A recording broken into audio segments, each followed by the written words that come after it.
오늘은 디모데전서 4장 9절부터 있는 말씀을 공부하겠습니다. 9절 다 같이 우리 읽어보십시다. 미쁘다 이 말이여 모든 사람이 받을 만하다. 미쁘다, 진짜다, 거짓이 없다, 참되다, 그 말인 것입니다. 이쁘단 말이 아닙니다. 미쁘다.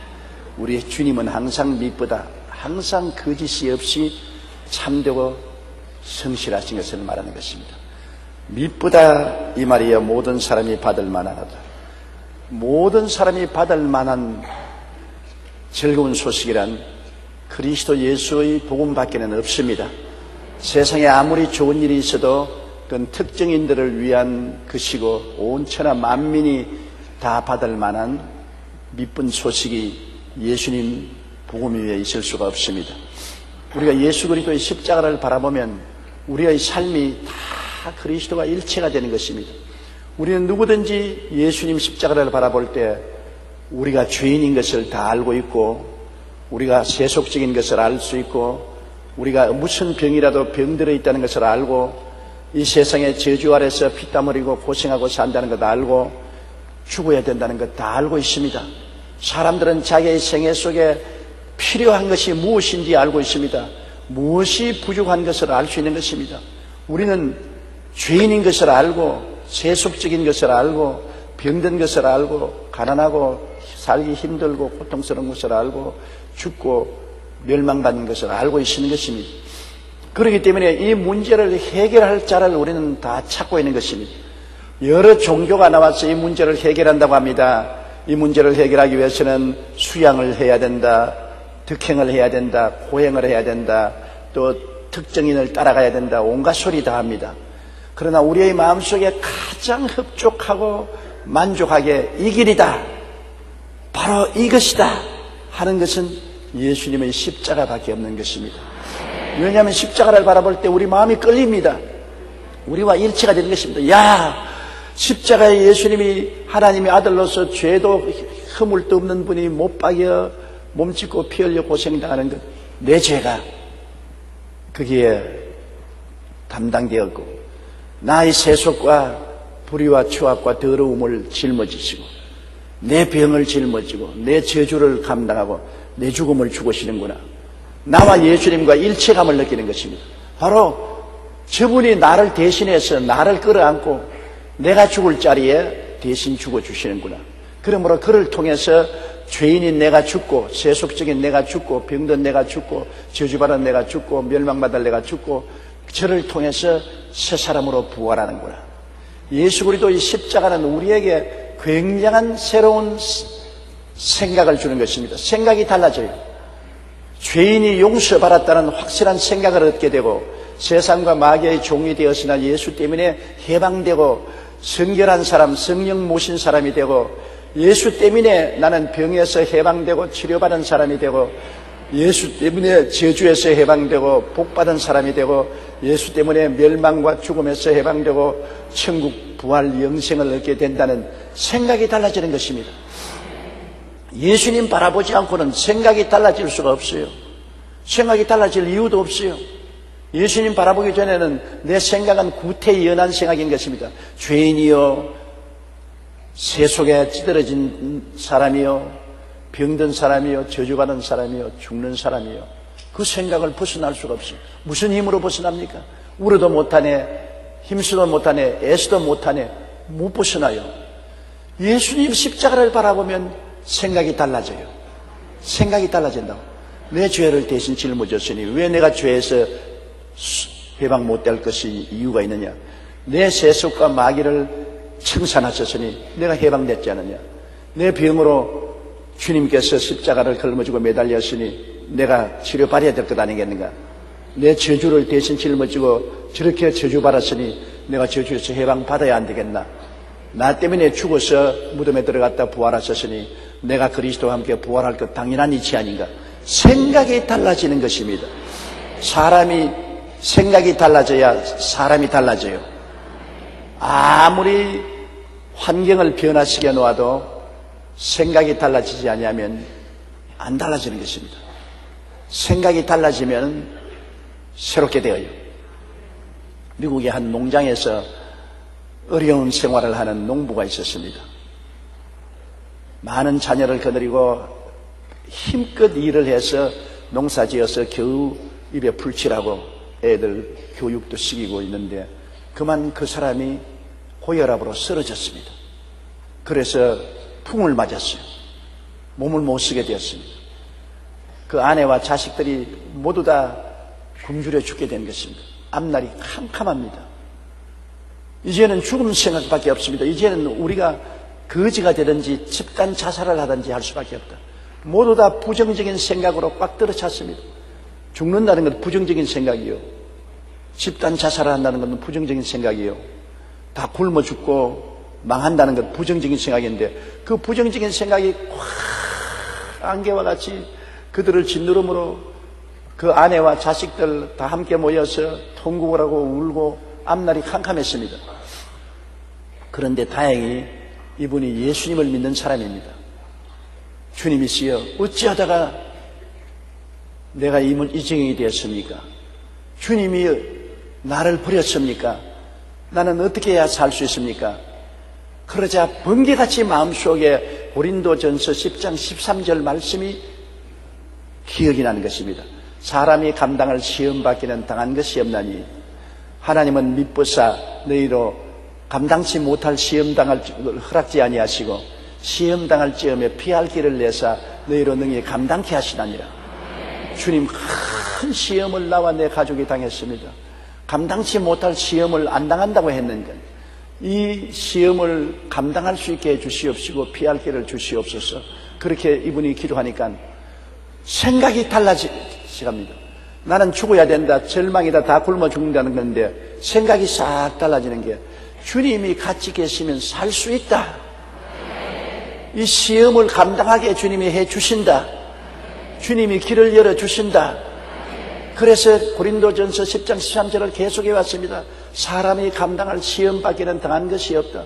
내가 당하는 것 사람들이 다 당할 만한 시험이다. 하나님은 감당치 못할 시험 당함 허락하지 아니하신다. 죽고 자살하고 패만한 시험 허락하지 아니하신다. 시험 당할 즈음에 피할 길을 내서 너희로 능히 감당케 하신다. 하나님 피할 길을 주시옵소서. 피할 길을 주시옵소서. 그러니까 마음속에 아이디어가 생겼습니다. 생각이 떠올라왔습니다. 생각이 달라집니다. 무슨 생각이냐? 이제 다른 농사 짓지 말고 애들이 많으니까 전부 밭을 띠져가지고서 옥수수를 심어라. 많은 손으로 안 보고라도 옥수수는 잘 자라니까 옥수수를 잔뜩 심어가지고서 시내에 가서 돼지 새끼를 많이 사와가지고서 옥수수에게 돼지에게 옥수수를 먹여라.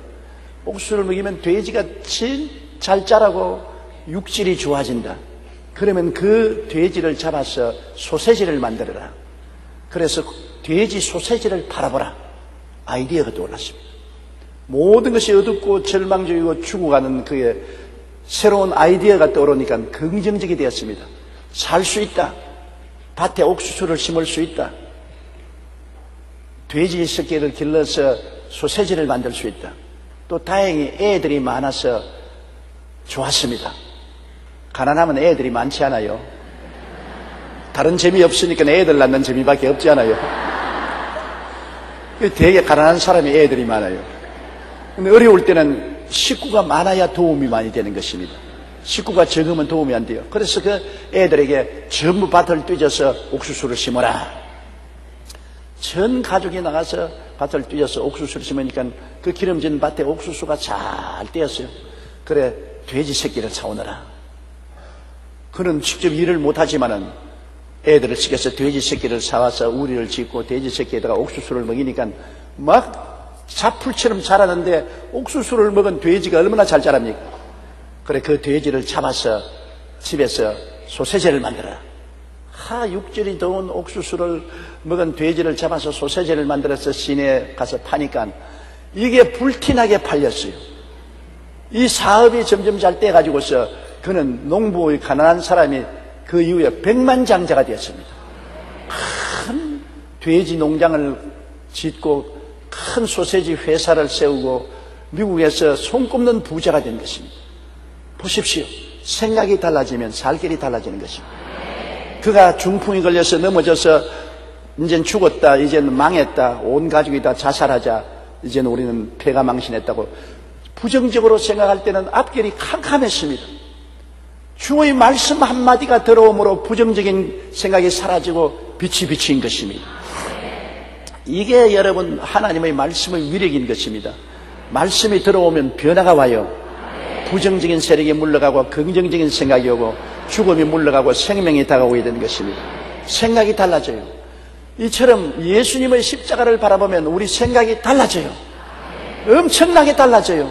아, 나는 용서받은 의인이다. 나는 세속과 마귀에게 벗어난 성결한 사람이다.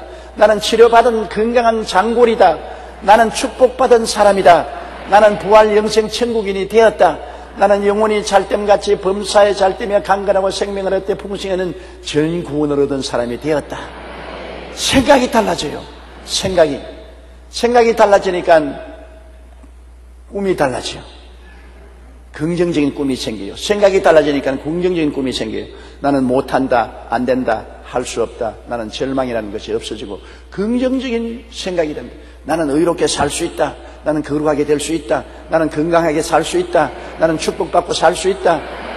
나는 영생 천국을 살아간다는 이러한 긍정적인 꿈이 생기는 것입니다. 내 자화상이 달라지고 내일을 바라볼 때 희망이 생겨나요. 내일이 캄캄하던 사람이 십자가를 바라보고 난 다음 생각이 달라지자 내일에 대한 꿈이 생겨나요. 아름다운 꿈이 생겨나요. 그 다음에는 자신이 생겨요. 할 수 있다. 하면 된다. 해보자. 믿음이 생겨나요. 자신이 생겨나요. 자신이 생겨나니까 웃기 시작하고 그 다음에는 말을 아이고 나는 못 산다, 죽는다, 절망이 나지 말고 살 수 있다. 우리도 잘 될 수 있다. 우리도 부자가 될 수 있다. 우리도 성공할 수 있다. 말이 달라지기 시작하는 것입니다. 대화가 달라지기 시작해요. 십자가를 바라보면 이와 같이 변화가 다가오는 것입니다. 누구든지 그리스도 안에 있으면 새로운 피조물이라 이전 것은 부정적이고 절망적인 것은 지나갔도다. 보라 새 것이 되었다. 새로운 생각, 새로운 꿈, 새로운 믿음, 새로운 말을 하게 되는 것입니다. 그러므로 십자가보다 귀한 것이 없어요. 예수 그리스도의 십자가를 바라보면 남녀, 노유, 빈부, 귀천, 동서양을 막론하고 전부 다 동질감을 느낍니다. 예수님이 날 위하여 십자가를 올렸다. 날 위하여 십자가에 중한 고초 받으사 대신 죽은 주 예수의 사랑하신 은혜여 보배로 피를 흘려 영영 죽어 불에서 구속함을 얻으노리 어찌 찬양 안 할까. 예수님 십자가 바라보고 박수를 한번 치십시오. 미쁘다 이 말이여. 모든 사람이 받을 만한 하도다. 모든 사람이 받을 만한 소식이 예수 그리스도의 십자가 복음인 것입니다. 이 복음은 누구에게든지 적용이 됩니다. 잘 사는 사람, 못 사는 사람, 병든 사람, 건강한 사람, 살아있는 사람, 죽어있는 사람, 누구에게든지 이것은 복된 소식인 것입니다. 누구에게든지 이 십자가가 적합 안 되는 사람 없어요. 이 광야를 지나는 사람들은 모두 다 사탄 마귀에게 물려가지고서 죽어가고 있어요. 이스라엘 백성이 광야에서 마귀에 상징하는 뱀에 물려서 죽어갈 때 불뱀을 매달라 높이 달고 쳐다보는 사람마다 변화를 받고 구속함을 받는 것처럼 마귀에게 물려서 독이 들려 죽어가는 사람들 십자가에 매달린 예수만 바라보면 해소되고 해방되고 자유를 얻고 생명을 얻게 되는 것입니다. 기적이 일어나는 것입니다. 예수님 기적이 일어나는 것입니다. 따라 말씀하세요. 예수 죽음 내 죽음, 예수 고난 내 고난, 예수 부활 내 부활, 예수 성천 내 성천, 예수와 나가 하나 됐다는 것입니다. 얼마나 좋은 소식입니까? 여러분 이 소식을 가지고서 온 천하에 다니며 전달해 줘야 되는 것입니다. 사람들 앞에 기쁜 소식 들어봤어요? 참으로 당신은 운명을 바꿀 수 있는 기쁜 소식 들어봤어요? 예수님이 십자가에서 당신과 하나가 되어서 당신의 모든 어려운 문제를 청산했다오. 들어봤어요? 바로 오중보원과 삼중축복이요. 이거 듣고 나면은 영혼이 잘 되고 범사에 잘 되며 강건한 생각이 들어오고 꿈이 들어오고 믿음이 들어오고 말이 달라지고 운명이 달라지고 역사가 일어나는 것입니다. 전도할 수 있지 않아요? 여러분, 구구하게 단소리 할 필요 없이 너무나 멋있는 복음의 내용을 가지고 있습니다. 오중복음과 삼중축복, 십자가를 바라보고 변화를 받으라는 것입니다. 그렇기 때문에 바울 선생이 여태까지 복음을 설명했기 때문에 그 글에 미쁘다 이 말이여 모든 사람들이 받을 만한 하도다. 10절요.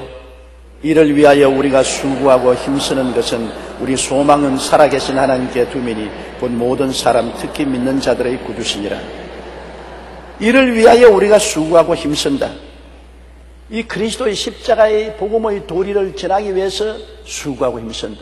헛된 일에 수고하고 힘써봤자 무슨 소용이 있습니까? 이 세상 부귀영화 공명을 위해서 수고하고 힘쓰는 것도 가치 있다고 하지만은 이 세상에 사는 동안에 잠시 반짝 빛나다가 사라질 것밖에 없습니다. 우리 다 이 세상 홀홀 털어버리고 가야 될 사람 아닙니까? 이 세상 부귀영화 공명이 영원히 만족을 줄 수 없지 않습니까? 그러나 예수 그리스도의 복음 안에서 얻은 이 축복은 내가 예수님을 통해서 은혜를 받으면 받을수록 내 영혼에 더욱 소망이 넘쳐나는 것입니다.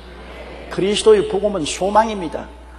이 세상 소망은 구름 같고 부귀와 영화도 한 꿈일세. 부귀도 영화도 구름같이 한 꿈이지만은 그리스도 안에 있는 소망은 날이 갈수록 더 찬란해지고 빛이 나고 영광스러워지는 것입니다. 이를 위해서 우리가 수고하고 힘쓰는 것입니다.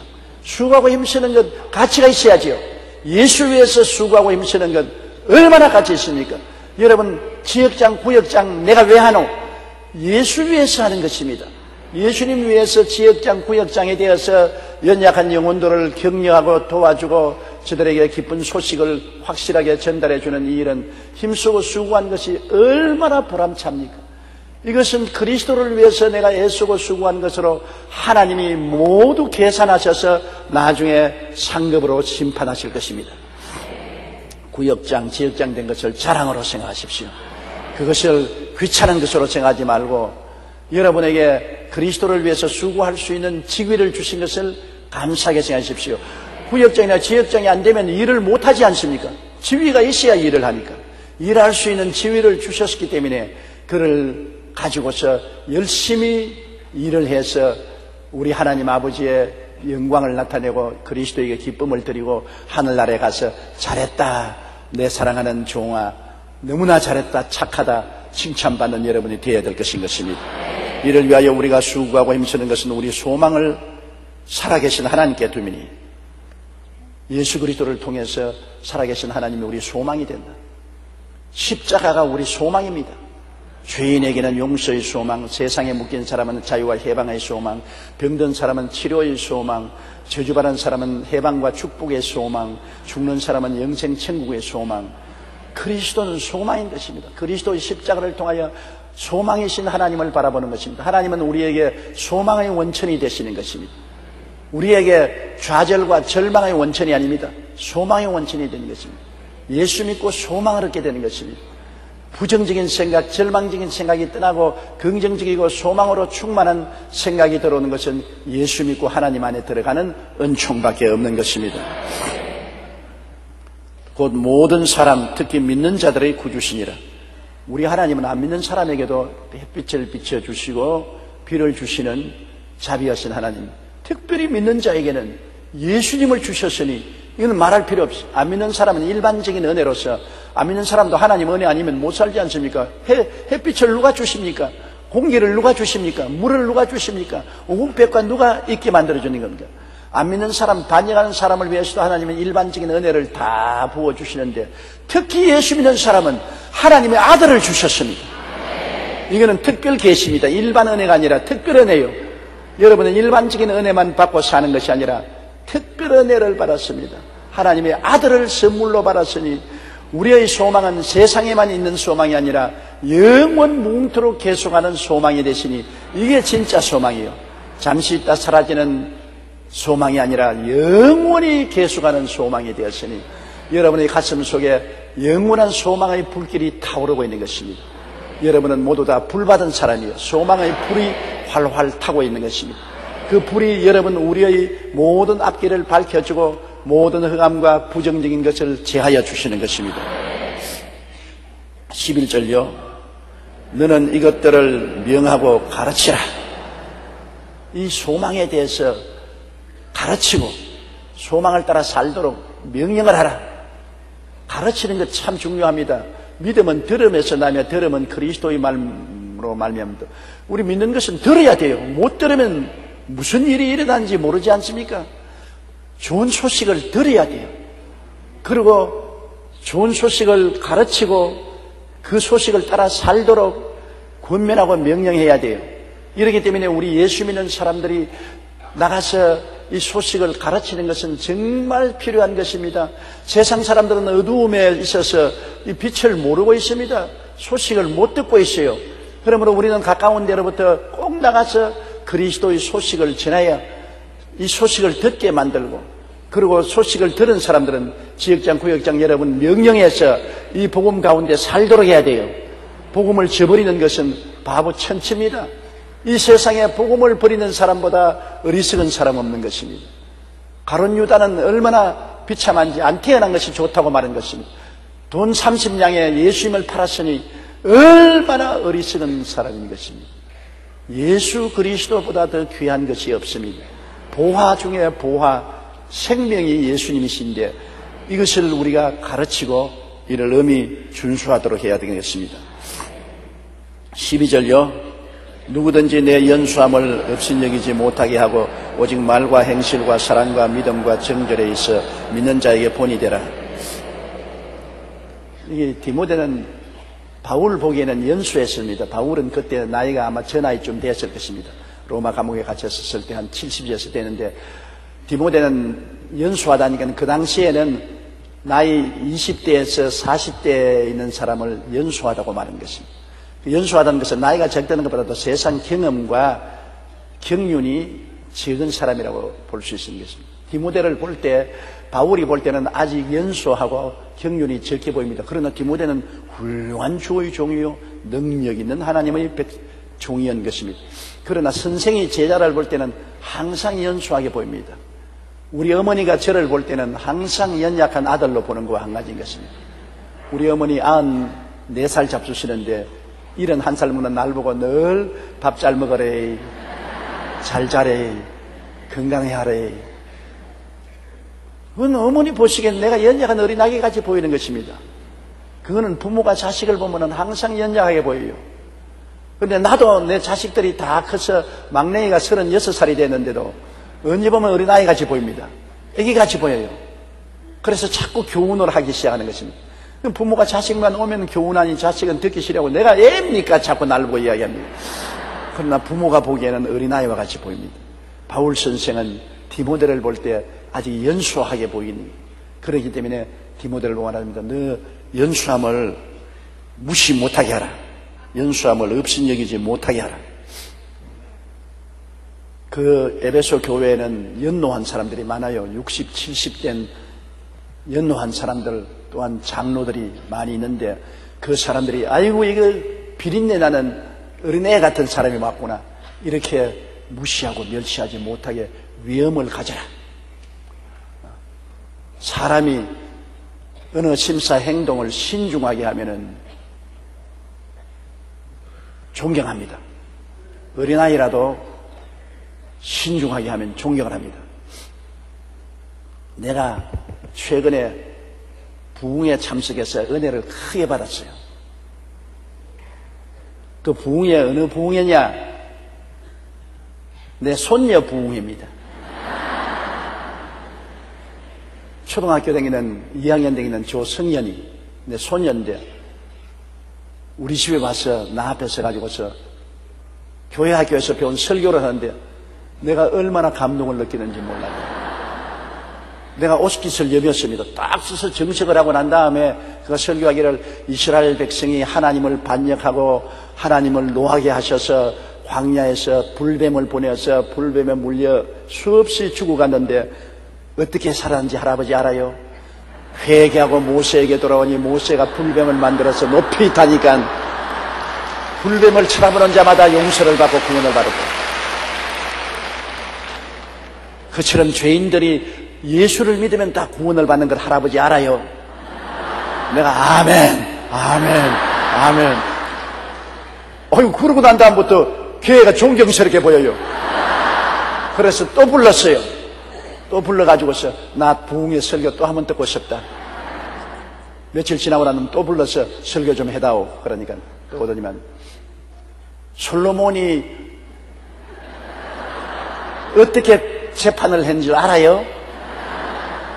여자 두 사람이 아기를 낳았는데 하나는 죽고 하나는 살았는데 서로 엄마라고 해서 서로 주장을 하는데 솔로몬이 데려오라 그래서 칼을 뽑아가지고서 애를 반쪽으로 쪼개주겠다고 하니까 한 여자는 그러라고 박수를 치는데, 그리고 누나를 덩글덩글 돌리면서 다른 여자는 안 돼요, 안 돼요, 저 여자 것입니다, 주세요, 주세요. 그랬습니다.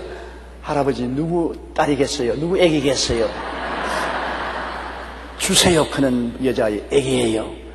솔로몬이 성령님의 지혜를 받았다고요. 그래서 내가 얘 부흥사를 만들어야 되겠다. 아주 감동을 느꼈어요. 나이가 어리더라도 주님의 말씀을 잘 증거하면 존경스럽게 보이는 것입니다. 하나님의 말씀을 신중하게 전달하고 하나님의 대변자가 되면 하나님의 영광이 오니까 연수한 것 다 잊어버려요. 제가 불광동에 개척하러 나갔을 때 23살이었습니다. 지금 내가 보면 23살 코비린내가 나도 보통 코비린내가 나지 않아요.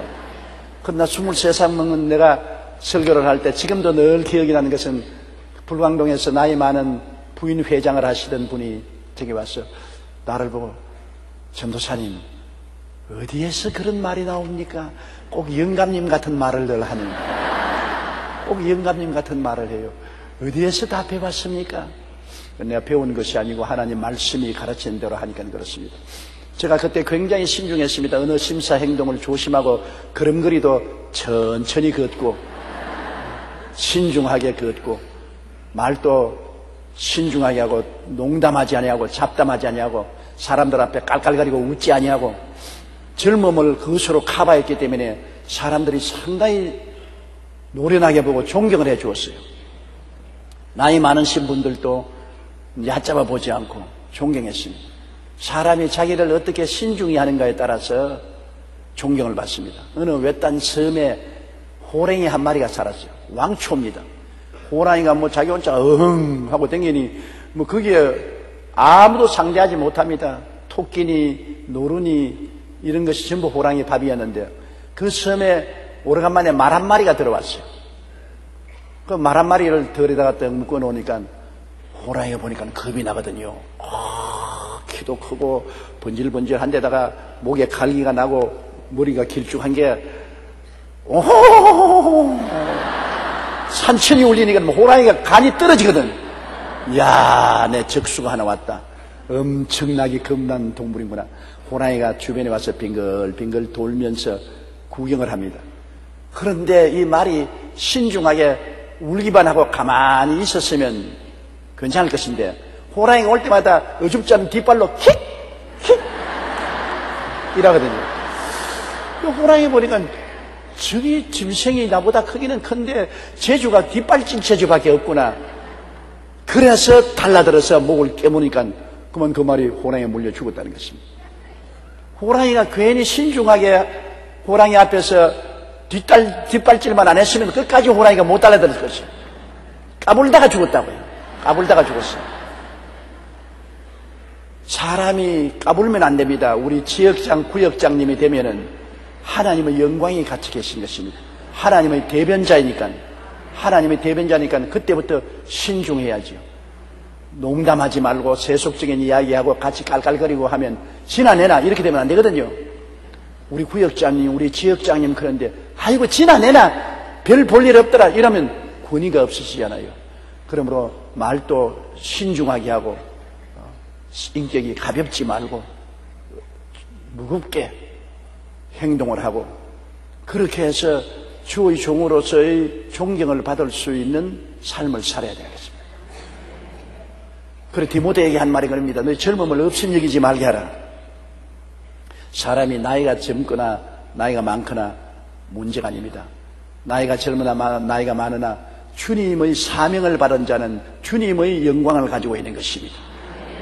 주님의 사명 받은 자, 하나님의 사명자니까, 하나님의 메시지를 들고 가는 분이니까 하나님의 영광이 같이 하신 것이므로 무시하면 안 되는 것입니다. 주의 종이 훌륭해서 그런 거 아닙니다. 주님이 사용하기 때문에. 예수님이 나귀를 타고 예루살렘으로 입성하는데 수많은 사람들이 나귀 밑에 옷을 벗어 깔고 나무를 베어서 깔았습니다. 그 나귀 좋아하라고 나귀 잘났다고 그런 거 아닙니다. 나귀 위에 예수님이 타고 계시기 때문에 그런 것입니다. 나귀가 자기 잘난 줄 알고 끄떡거리다가는 큰 코다칩니다. 예수님을 태웠기 때문에 신중하게 모시고 가면은 예수님 영광 받는 그 영광을 자기도 같이 받게 되는 것입니다. 그러므로 누구든지 내 연수함을 업신여기지 못하게 하고 오직 말과 행실, 보십시오. 말도 지만지만이 지절하지 말고 말도 규모 있게 하고 또 행실도 무게 있게 행하고 가볍게 행하지 말고 그리고 사랑과 믿음, 사랑으로서 실천하고 믿음으로 모범이 되고 정절에 있어서 믿는 자에게 본이 되라. 정절, 모든 것을 절도 있게 하고 깨끗하게 사는 이 모든 일에 모범이 되라. 우리 예수 믿는 사람이 그리스도를 위해서 우리가 모범이 되어야 되는 것입니다. 나를 위해서 하는 것이 아닙니다. 우리가 일단 예수를 믿게 되면 안 믿는 사람들이 전부 예수님을 우리를 통해서 보는 것입니다. 눈에 예수님이 안 보이잖아요. 누구를 통해서 예수님을 봅니까? 믿는 사람을 통해서 예수님을 보아요. 지역장, 구역장을 통해서, 권사님, 안수집사님을 통해서, 장로님 통해서, 주의 종을 통해서 예수님을 보려고 합니다. 그런데 그 행실이, 말과 행실이 신중하지 못하고 사랑과 믿음과 정절이 흠이 많으면 예수님이 안 보입니다. 인간밖에 안 보입니다. 인간이 들어서 예수님을 흐리게 하는 것입니다. 물이 맑으면, 조용하면 하늘에 해가 다 물에 담기고 구름이 다 담기고 푸른 하늘이 물에 담기지만은 물이 흐리면은 하늘이 안 보입니다. 우리 인생이 흐려지면은 하나님의 영광이 안 보입니다. 인생이 맑아지면은 하나님의 영광이 보입니다. 그렇기 때문에 우리가 주님을 비추이는 거울이라는 것을 잊지 말아야 되는 것입니다. 사람들은 우리라는 거울을 통해서 예수님과 하나님을 바라본다. 우리의 삶이, 말과 행동이 신중하고 사랑과 믿음과 정절이 있으면 우리를 통해서 와, 하나님이 이렇게 하시는구나, 정말 하나님이 살아계시는구나 감동하고 우리의 말에 귀를 기울이고 아멘을 하는 것입니다. 그러나 행동이 세상 말로 말하면 개똥차반이면 아무리 좋은 말을 해도 웃고 마는 것입니다. 전 어디서 쇼하는 것이구나, 그렇게 생각하는 것입니다. 권위가 없어지는 것입니다. 13절요. 내가 이럴 때까지 읽는 것과 구원하는 것과 가르치는 것에 전념하라. 바울 선생은 감옥에서 나와서 에베소에 직접 갈 때까지 에베소 교회를 디모데에게 맡겼으니 그가 올 때까지 열심히 읽어라. 읽는 것과, 읽는 것은 물론 그 당시에는 예배 드릴 때 구약의 율법과 선지서와 사도들이 온 편지를 공개적으로 읽었습니다. 그 읽는 것만 말하는 것이 아니라 개인적으로 열심히 공부를 하라는 것입니다. 주의 종이 되려면은 목사만 그렇게 해야 되는 게 아닙니다. 지역장, 구역장님도 공부를 많이 해야 돼요. 여러분 공과 있지 않습니까? 구역 공과도 공부도 안 하고 그냥 나가가지고서 그냥 읽어 적히면 아무 효과가 없어요. 내가 충분히 읽고 기도해가지고서 숙지하고 이해를 하고 가르쳐야지. 내가 알지 못하는 말을 지부렁거린다고 사람들이 은혜를 받는 것은 아니잖아요. 우리가 열심히 읽어야 돼요. 주의 종이 되려면 많은 책을 읽어야 되는 것입니다. 가장 중요한 것이 눈입니다. 저는 이 눈이 침침해져서 걱정이 많습니다. 왜냐하면 안경을 끼니까 잘 보이지만은 책을 읽으면 한 5분만 읽으면 눈이 아프고 눈물이 나서 눈에 잘 안 보이기 때문에 책을 많이 읽을 수가 없어요. 책을 많이 읽어야 되는 것입니다. 그래서 자기 개발을 해야 돼요. 끊임없이 책을 읽어서 자기 개발을 해야 사람들에게 좋은 말씀을 전가할 수 있는 것입니다. 요리사는 옛날식 요리만 하지 말고 자꾸 요리 기술을 새로 개발해서 입맛에 맞추도록 해야 되고, 옷을 만드는 사람은 끊임없이 옷을 새롭게 재단해서 새로 만들어야 되지 않습니까? 집을 짓는 사람도 자꾸 내용이 달라지는 것입니다. 사람이 앞으로 나가야 희망이 있습니다. 앞으로 나가지 않고 뒤를 바라보면 희망이 없습니다. 뒤를 돌아보지 말고, 성경에는 뒤의 것은 잊어버리고 표대를 향하여 나아가라는 것입니다. 여러분, 나아가야 돼요. 나는 결혼해서 애 몇 개 낳았으니까 이제 이 집에서 그냥 살겠다고 운동도 안 해서 엉덩이가 이렇게 퍽 퍼지고 몸이 완전히 일자가 되고 얼굴은 영 호박이 되고, 그러면서 우리 남편이 왜 바람 피우느냐, 왜 남편이 저렇게 사람을 배시느냐, 바보 천치 같은 소리 하지 마십시오. 운동을 해서 힙도 좀 멋있게 만들고 몸도 S라인으로 만들고 얼굴도 좀 화장을 하고 사람이 앞으로 나아가야 되지, 그냥 후퇴를 하면 어떻게 합니까?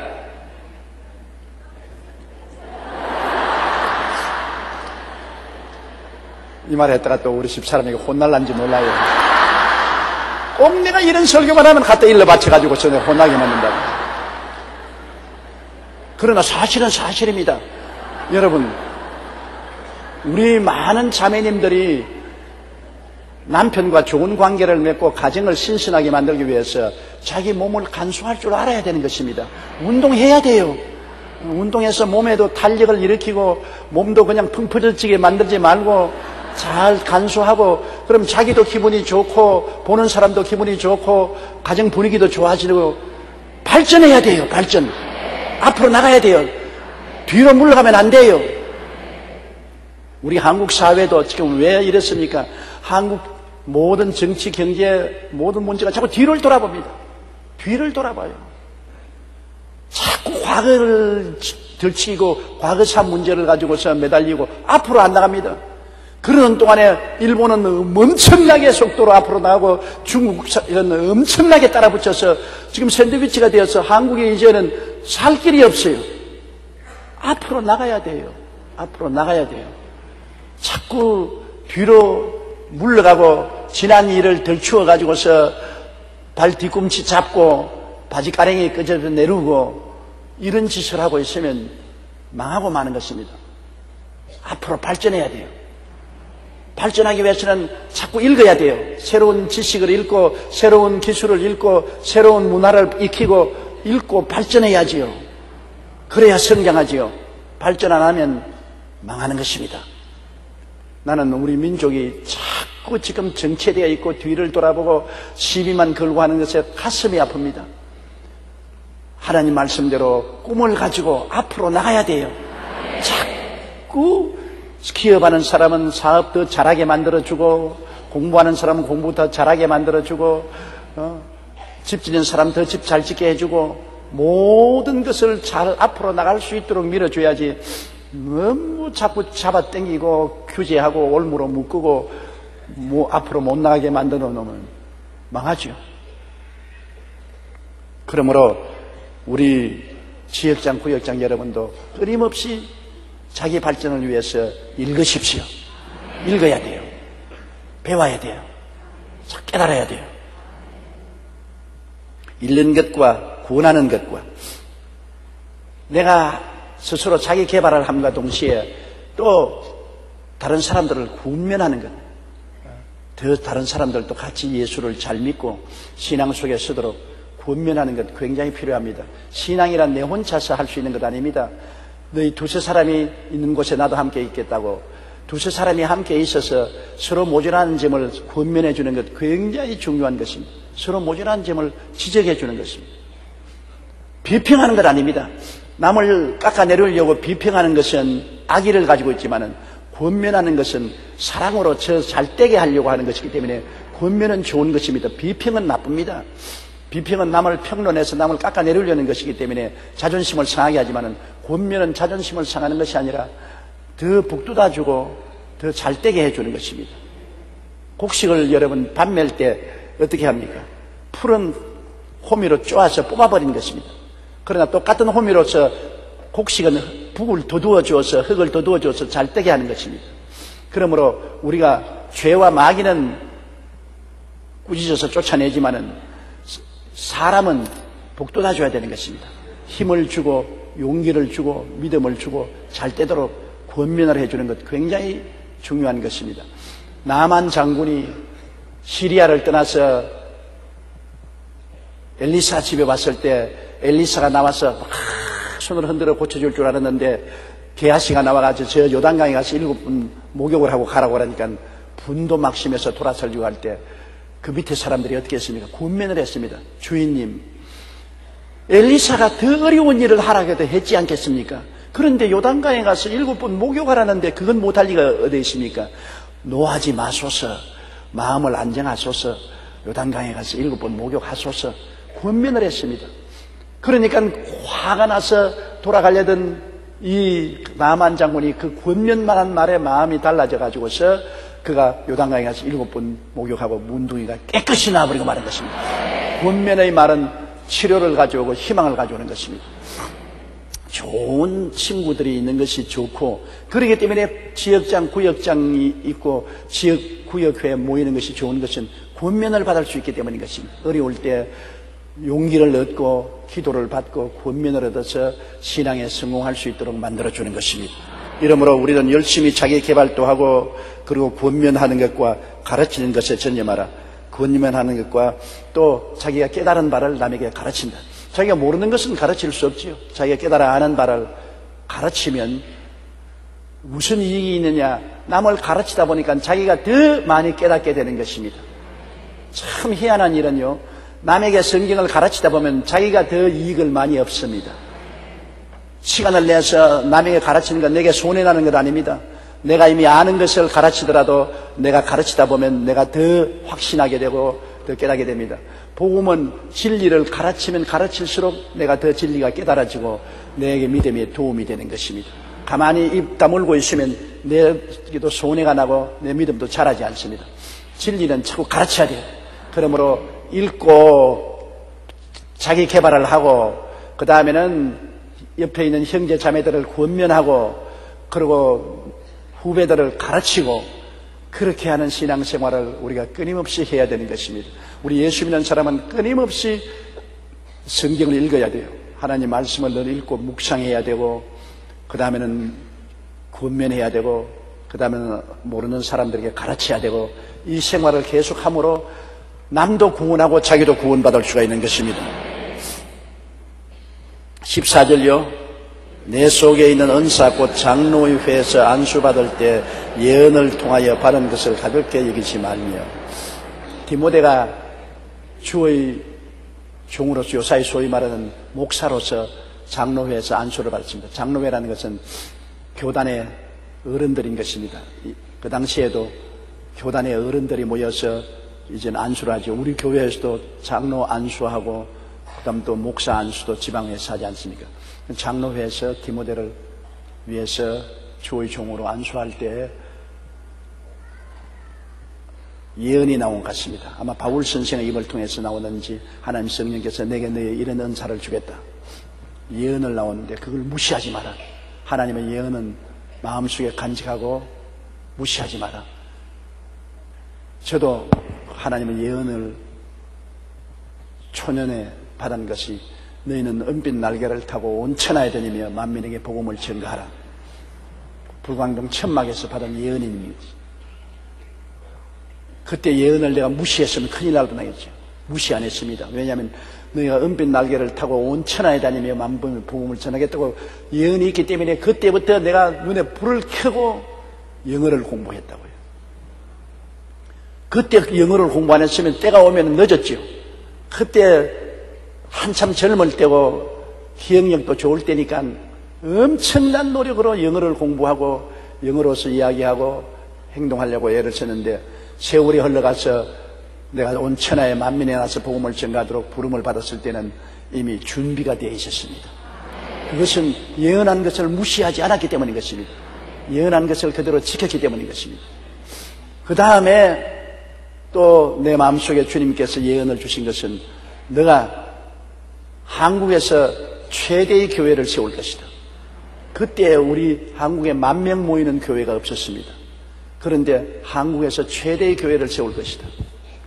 그렇기 때문에 서대문에서 나올 때 내가 결사적으로 불광동에 여의도로 나오겠다고 한 이유는 있습니다.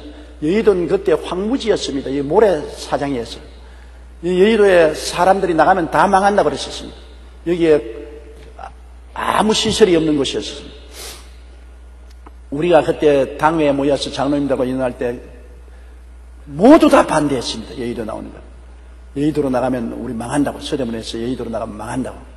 그러므로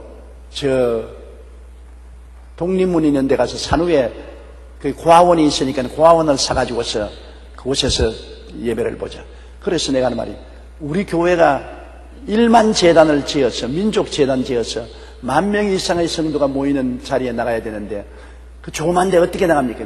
아이고 10,000명 교회는 없습니다. 역사상 10,000명 교회가 없는데 왜 목사님이 자꾸 그런 고집을 합니까? 그러나 나는 하나님께 들은 음성이 있기 때문에 예언이 있기 때문에 10,000명 교회를 지어야 된다. 겨우 10,000명 교회는. 그래서 나갈 곳이라고는 여의도밖에 없었습니다.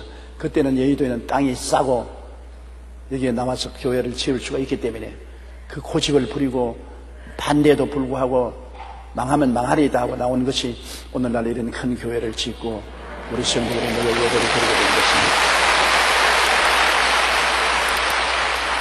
물론 가짜 예언도 있지요. 그거는 우리가 분별해야 되죠. 진실로 하나님 섬기기 위해서 주님 중심으로 서서 우리가 하나님을 찾을 때 하나님이 주시는 예언은 성경 말씀에 어긋나지 않은 이상은 예언을 멸시하고 무시하면 안 되는 것입니다. 예언에 귀를 기울여야 돼요. 그래서 그 예언이 이루어지도록 해야 돼요. 저는 살아오면서 기도문 기도굴에서 엎드려 기도할 때 많은 하나님의 예언을 받은 적이 있습니다. 그 예언을 통해서 하나님 앞에 큰 위로가 된 적이 많습니다. 그렇기 때문에 예언을 무시하지 말라고 하는 이 말씀을 우리가 귀 기울여 드려야 되는 것입니다. 내 속에 있는 은사 곧 장로의 회에서 안수받을 때 예언을 통하여 받은 것을 가볍게 여기지 마라. 어떠한 은사를 하나님이 주시는지 그 내용은 말하고 있지 않습니다. 그러나 하나님께서는 성령을 통해서 모든 사람에게 은사를 주시지요. 은사라는 것은 하나님 앞에서 누구보다도 특별히 잘하는 것이 은사인 것입니다. 전도 잘하는 은사를 받은 사람도 있고 봉사 잘하는 은사 받은 사람도 있고 위로 잘하는 은사 받은 사람도 있고 또 동정 잘하는 은사 받은 사람도 있고 잘하는 것이 있어요. 저는 목회의 은사가 있습니다. 교회 교인들에게 하나님 말씀을 증거해서 성도들을 주님 잘 믿게 하는 목회의 은사가 있다는 것을 나는 압니다. 내 힘으로 되는 것이 아니니까요. 주의 성령이 역사하는 것입니다. 여러분 수요일 날 우리 본교회만 10,000명 가까운 성도들, 우리 지성전 다 합치면 20,000명이 넘는 성도들이 수요일 날 낮 10시 예배에 모인다는 것, 성령의 은사 아니고는 안 됩니다. 20,000명의 성도들이 어떻게 모입니까? 이 성령의 은사지. 성령께서 하시는 일이지 사람이 하는 일이 아닙니다. 하나님이 주시는 은사를 잘 활용을 하라는 것입니다. 은사를 무시하면 안 돼요. 우리 지역장, 구역장 여러분들 다 하나님이 주신 특별한 은사가 있습니다. 성도 여러분에게도 다 가만히 보면 하나님 믿고 난 다음 누구보다도 특별히 잘하는 곳이 있습니다. 조금이라도 낫게 하는 것이 있습니다. 하나님의 은사가 크고 적은 은사가 주어져 있습니다. 그 은사를 개발해서 무시하지 말고 잘 사용해야 되는 것입니다. 15절요. 이 모든 일에 전심전력하여 너희 성숙함을 모든 사람에게 나타나게 하라. 하나님의 모든 일은 전심전력을 기울여라. 하나님 일뿐 아니라 이 세상에 하는 모든 일이 전심전력을 기울여야 되는 것입니다. 성과를 거두려면 내가 온 마음과 몸과 정성을 다해서 일을 해야 성과를 거두지, 희미하게 해가지고서 성과를 거둘 수가 없어요. 최근에 와서 많은 교회 지도적인 목사님들이 대교회를 비난하고 공격하는 강연을 하고 글을 인터넷에 올린 것을 보았습니다. 뭐 큰 교회 목사들 회개하라 그러고 우시는 것을 보았습니다. 큰 교회 목사만 회개하고 적은 교회 목사는 회개 안 하라는 말인 것입니다. 여러분, 큰 교회가 그냥 앉아있다고 큰 교회가 되는 것 아닙니다. 큰 교회를 세우려면 전심전력을 기울이지 않으면 큰 교회가 안 되는 것입니다. 남처럼 놀고 여행 다니고 평안하게 즐기면서 목회를 하고 큰 교회가 되는 거 보았습니까?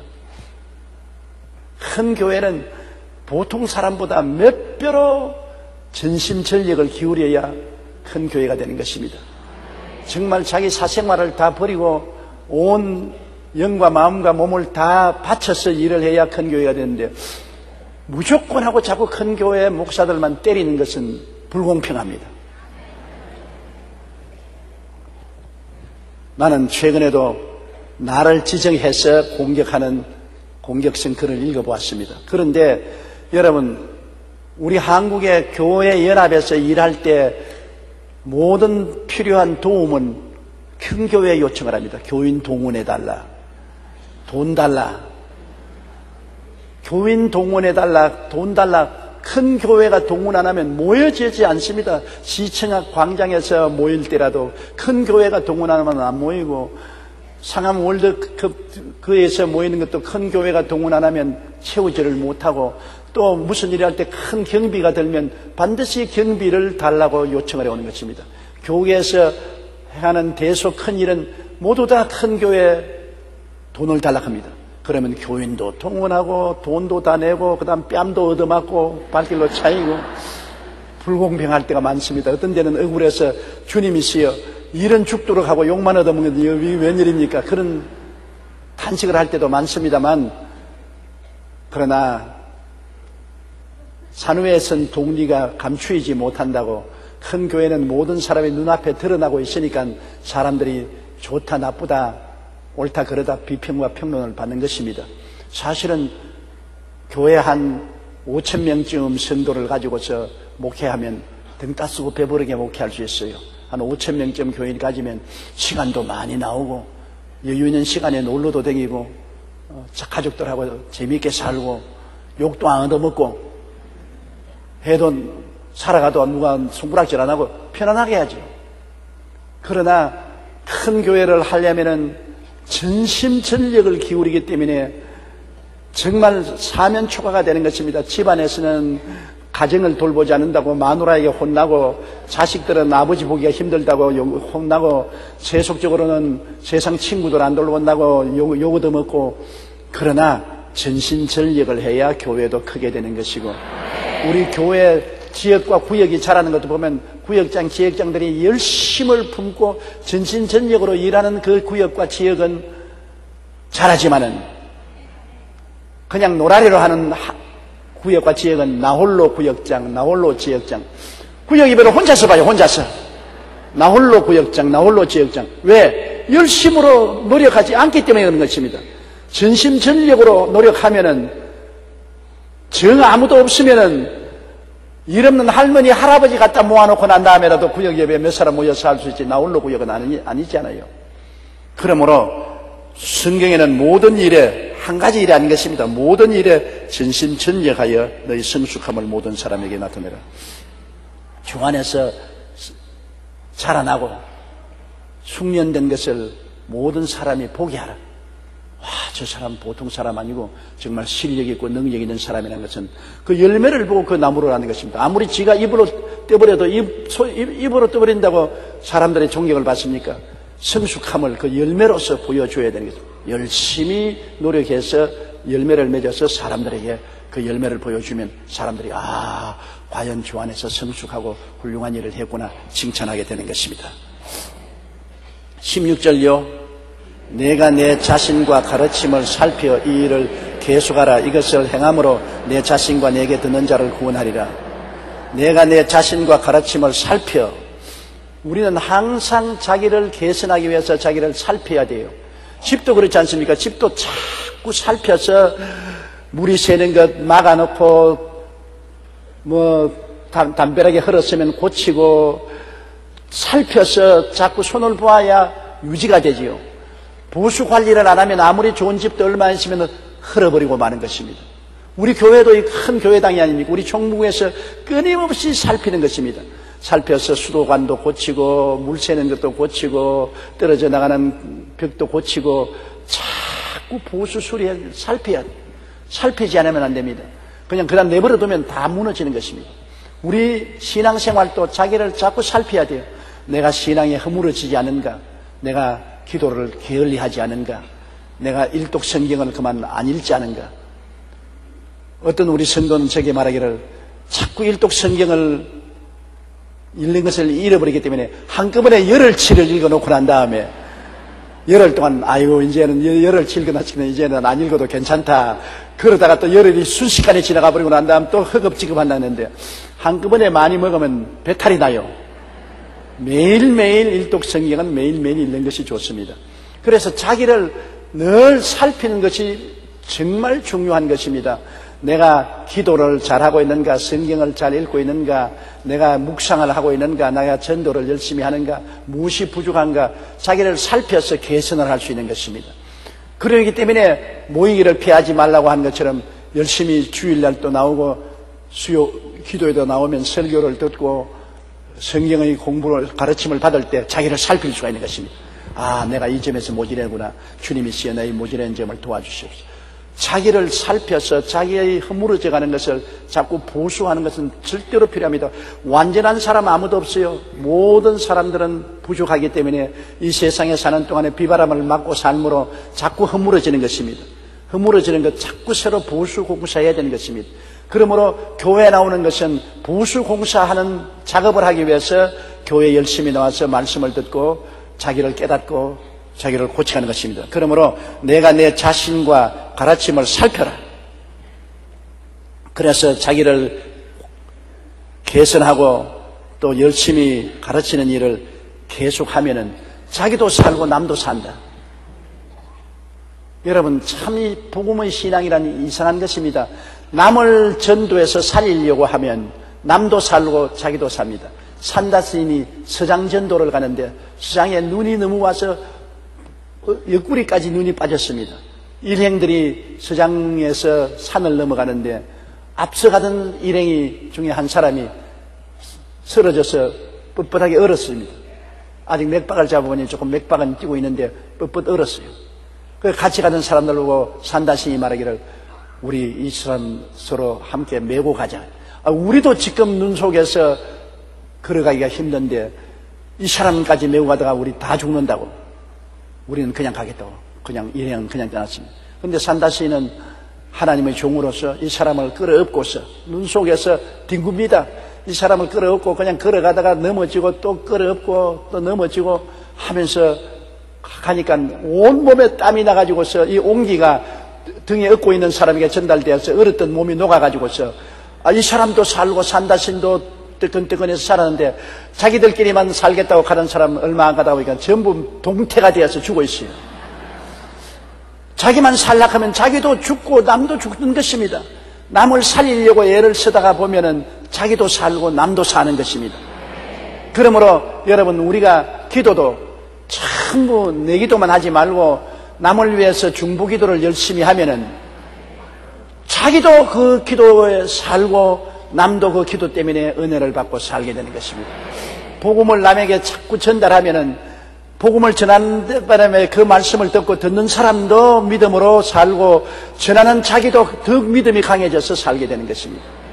남을 위해서 병자 위해서 기도를 많이 하면은 남의 병도 낫고 자기 병도 달아서 날아요.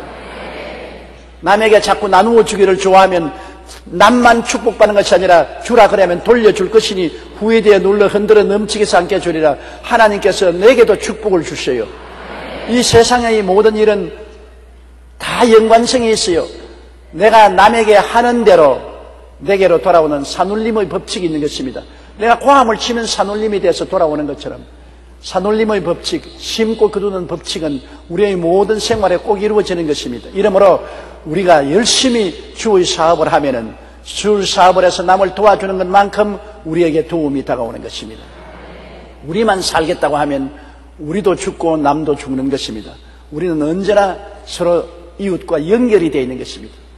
우리가 잘 살면 남을 잘 살게 만들어야 되는 것입니다. 우리가 건강하면 남의 약한 사람을 건강하게 만들도록 노력해야 되는 것입니다. 우리가 행복하면 남을 행복하게 만들려고 노력해야 되는 것입니다. 우리는 함께 살도록 만들어져 있습니다. 하나님이 우리를 만드실 때 혼자 살도록 만들어지지 않습니다. 독처하는 것이 좋지 않다 하시고 하와를 지어서 두 몸이 연합하여 한 몸이라. 벌써 처음 인간 단계는 두 사람이 살게 돼 있어요. 그 다음 자녀들이 생기고 그 다음은 또 부모가 계시고 그래서 함께 살게 되는 것입니다. 우리는 다 함께 사는 사람으로서 서로 앞에서 끌어주고 뒤에서 밀면서 갈 때 우리가 다 같이 잘 살게 된다. 이 사실을 알아야 될 것입니다. 그러므로 주님께서도 너희 두세 사람이 함께 모인 곳에 나도 함께 있다. 형제가 서로 사랑하고 동감이 어찌 그리 아름다운 아론의 머리에 부은 기름이 수염에 흘러 옷깃까지 내림 같고 헬몬산의 이슬이 시온뜰에 내린 것도다. 하나님이 그곳에 복을 명하시니 곧 영생이라고 말한 것입니다. 함께 서로 끌어주고 밀어주면서 살면 남도 살고 나도 산다는 이 법칙을 잊지 마시기 바랍니다. 여러분은 항상 기도할 때나 앉아나서나 십자가를 늘 바라보십시오. 십자가는 여러분과 정말 마음의 일치가 됩니다.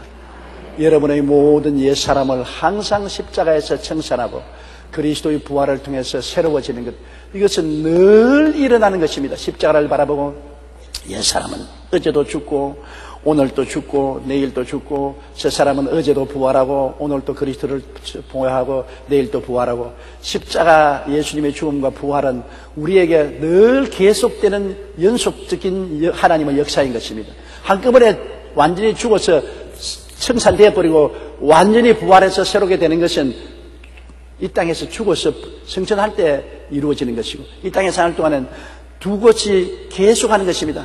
내가 십자가를 통해서 죽고 그리스도를 통해서 부활하고 또 계속해서 십자가를 통해서 죽고 또 계속 부활하고 이것이 계속 역사하면서 나중에 죽음은 적어지고 부활의 횟수는 많아지는 것입니다. 항상 십자가를 바라보고 여러분 그리스도와 함께 십자가에 죽은 것을 생각하고 꿈꾸고 믿고 그렇게 시인하십시오. 여러분은 십자가를 통해서 옛사람이 청산되고 보라 새 것이 되었던 것입니다. 새 사람으로 늘 살도록 노력을 하십시오. 그리고 이 십자가의 복음을 가는 곳마다 전달하는 여러분 되시기를 주님 이름으로 축원합니다.